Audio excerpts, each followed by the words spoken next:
So like with bioenergetics, we have that concept on how the body takes either a macronutrient or takes ADP and phosphocreatine that's unreserved and creates it into energy for us to continue moving. Well, we have more components within the body besides just macronutrients and phosphocreatine and ADP that keeps our body in motion and keeps us alive. One of those things is oxygen. So we have the VO2 Max concept. And basically, it's where we start from zero as if we were at rest, and we begin introducing energy and producing movement. Then we get to a state where we find homeostasis within that movement because it's a maintainable rate and we're staying constant with it. So say if we're running a marathon, for example, and we realize that we're behind pace, but we were maintaining it here, and then we begin to increase our pace to stay on time. We're then reintroducing another energy system and then finding that maintainable rate. So for the VO2 max, the way that you find it is doing this exactly. You start from rest and you introduce movement. You find a state of homeostasis there, 2 to 3 minutes, and then you increase your pace.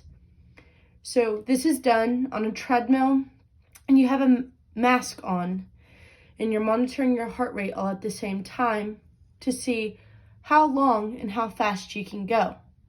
So VO2 max is how much oxygen you can take in and how much oxygen you can actually utilize, until the point that your work rate, so your time, outworks your work input, so your VO2 max, how much oxygen you can actually process. And so then that's going to be the point where you plateau. So these different energy cycles, so here you're introducing your phosphocreatine cycle and glycolysis, and then your Krebs cycle and ETC, and then you're doing the same thing, phosphocreatine, glycolysis, to Krebs and ETC, to where you're finding that stable homeostasis rate of an aerobic work rate. And then you're reintroducing the anaerobic. And it's just a continuous rate until you find the plateau. So an example of an exercise that I've done recently for this is we went on a platoon ruck with LDP on this previous Friday.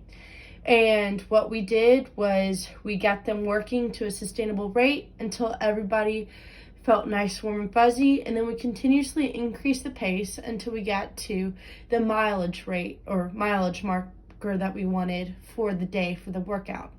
But we continuously increased the pace so then we could see where everyone was at, show everyone what they were capable of, and then we were allowing them to increase their ability to increase pace, especially on these graded rucks that we have coming up.